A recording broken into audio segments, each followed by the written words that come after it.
नमस्कार। चलिए आज हम सब मिलकर भारत के जल रत्नों की एक शानदार यात्रा पर निकलते हैं और यहाँ की सबसे खूबसूरत और महत्वपूर्ण झीलों को थोड़ा और करीब से जानते हैं। तो सबसे पहला सवाल यही मन में आता है कि अगर पूरे भारत पर नजर डालें तो ये झीलें आखिर हैं कहाँ, मतलब ये कहाँ-कहाँ तक फैली हुई हैं।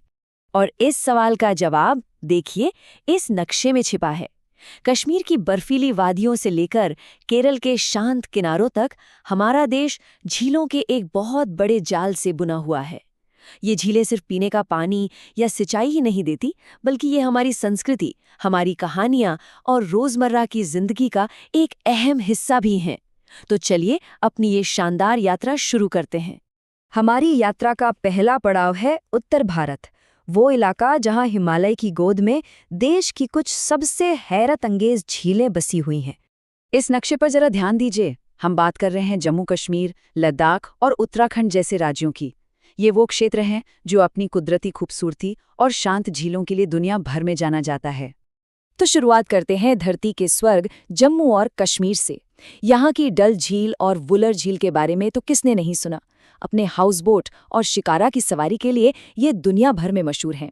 लेकिन साथ ही यहाँ शेषनाग जैसी ऊंचाई पर स्थित झीलें भी हैं, जिनका पानी एकदम बर्फीला और शीशे की तरह साफ होता है। अब हिमालय में थोड़ा और ऊपर की ओर चलते हैं। लद्दाख में पेंगोंग सो है, वो झील जो अपने बदलते नीले रंगों के लिए इतनी फेमस है। और त्सो मोरिरी भी है, जो एक बेहद शांत और ऊंचाई पर बसी झील है। वहीं अगर हिमाचल प्रदेश की बात करें तो वहाँ सूरजताल और चंद्रताल जैसी अद्भुत झीलें हैं, जो ट्रेकर्स और कैंपर्स के लिए तो मानो जन्नत हैं, क्योंकि ये चंद्रभागा नदी का स्रोत भी हैं। अच्छा, उत्तराखंड को अगर झीलों का प्रदेश कहा जाए तो कुछ गलत नहीं होगा। आप देखिए, यहाँ लगभग हर झील के नाम के साथ ताल जुड़ा है, जिसका मतलब ही झील होता है। नैनीताल, भीमताल, सातताल, ये सभी जगहें पर्यटकों और स्थानीय लोगों दोनों के लिए बहुत अहमियत रखती हैं। तो पहाड़ों से उतरकर अब मैदानी इलाकों की तरफ आते हैं। हरियाणा में सूरजकुंड है, जो अपने सालाना क्राफ्ट मेले के लिए बहुत मशहूर है। और दमदमा झील तो दिल्ली एनसीआर वालों के लिए एक लोकप्रिय वीकेंड स्पॉट है। वहीं उत्तर प्रदेश में गोविंद वल्लभ पंत सागर है, जो भारत की सबसे बड़ी मानव निर्मित झीलों में से एक है। चलिए, उत्तर भारत तो हो गया। अब हमारा अगला सफर हमें ले जाएगा रेगिस्तान की गर्मी से लेकर तटीय हवाओं तक, पश्चिम से दक्षिण की ओर बढ़ते हुए। एक बार फिर से नक्शे पे नजर डालते हैं। हमारा रास्ता अब राजस्थान के रेगिस्तान से होते हुए महाराष्ट्र और फिर केरल के हरे भरे तटों तक जाएगा। ये इलाका अपनी बिल्कुल अलग तरह की झीलों के लिए जाना जाता है। राजस्थान में हमें दो तरह की झीलें मिलती हैं। एक तरफ सांभर जैसी खारे पानी की विशाल झील है, जो भारत के कुल नमक उत्पादन का एक बड़ा हिस्सा देती है। तो दूसरी तरफ राजसमंद, जयसमंद और पिछोला जैसी मीठे पानी की खूबसूरत झीलें हैं, जो इस शुष्क प्रदेश को जिंदगी देती हैं। और हाँ, इन्हीं पिछोला और फतेह सागर जैसी झीलों की वजह से तो उदयपुर को झीलों की नगरी यानी सिटी ऑफ लेक्स का खिताब मिला है। पूरा का पूरा शहर ही इन झीलों के चारों ओर बसा है, जो इससे वाकई में बहुत रोमांटिक और सुंदर बनाता है। गुजरात में नल सरोवर एक बहुत ही महत्वपूर्ण पक्षी अभयारण्य है, जहां सर्दियों में हजारों की तादाद में प्रवासी पक्षी आते हैं। वहीं महाराष्ट्र की लोनार झील तो अपने आप में एक अजूबा है। ये करीब 50,000 साल पहले एक उल्कापिंड के टकराने से बनी थी और इसका पानी खारा और क्षारीय दोनों है, जो इसे एक बहुत ही अनोखा इकोसिस्टम बनाता है। और दक्षिण की ओर चलें तो कर्नाटका में बेलंदूर और उलसूर जैसी शहरी झीलें हैं।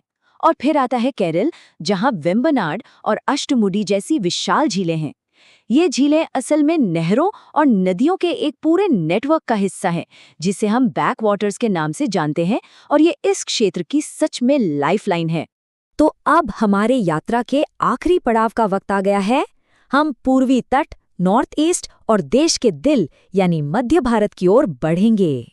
नक्शे पर देखिए, हम तमिलनाडु से शुरू करके ओडिशा के तट के साथ साथ ऊपर जाएंगे और फिर मध्य प्रदेश और पूर्वोत्तर के राज्यों की झीलों के बारे में जानेंगे। दक्षिण पूर्व में है पुलिकट झील, जो भारत की दूसरी सबसे बड़ी खारे पानी की लगून है और ये फ्लेमिंगो जैसे पक्षियों के लिए एक बहुत जरूरी प्रजनन स्थल है। वहीं तेलंगाना में हुसैन सागर अपनी विशाल बुद्ध प्रतिमा के लिए प्रसिद्ध है, जो शहर के बिल्कुल बीचों बीच स्थित है। ओडिशा की चिल्का झील भारत की सबसे बड़ी खारे पानी की लगून है और ये प्रवासी पक्षियों के लिए तो एक स्वर्ग है। वहीं मध्य भारत में भोपाल की ऊपरी और निचली झीलें हैं, जिन्हें 11वीं सदी में राजा भोज द्वारा बनवाया गया था। और सोचिए, आज भी ये शहर की पानी की जरूरतों को पूरा कर रही हैं।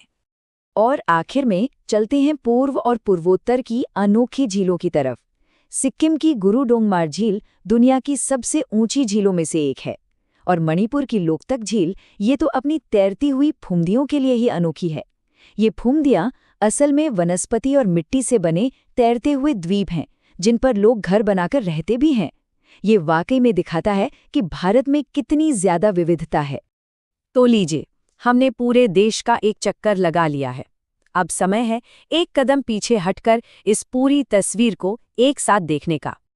ये नक्शा हमें याद दिलाता है कि भारत सिर्फ पहाड़ों, नदियों और मैदानों का ही देश नहीं है, बल्कि ये अनगिनत झीलों का भी घर है। और हर एक झील की अपनी एक कहानी है, अपना एक इकोसिस्टम है और अपनी एक पहचान है। तो ये झीलें सिर्फ भूगोल का एक हिस्सा नहीं हैं, ये तो भारत की जीती जागती, सांस लेती हुई विरासत है। ये हमारे इतिहास, हमारी संस्कृति और हमारे जीवन का प्रवाह है। तो अगली बार जब भी किसी झील को देखें, तो एक पल रुककर उसकी कहानी सुनने की कोशिश जरूर करें।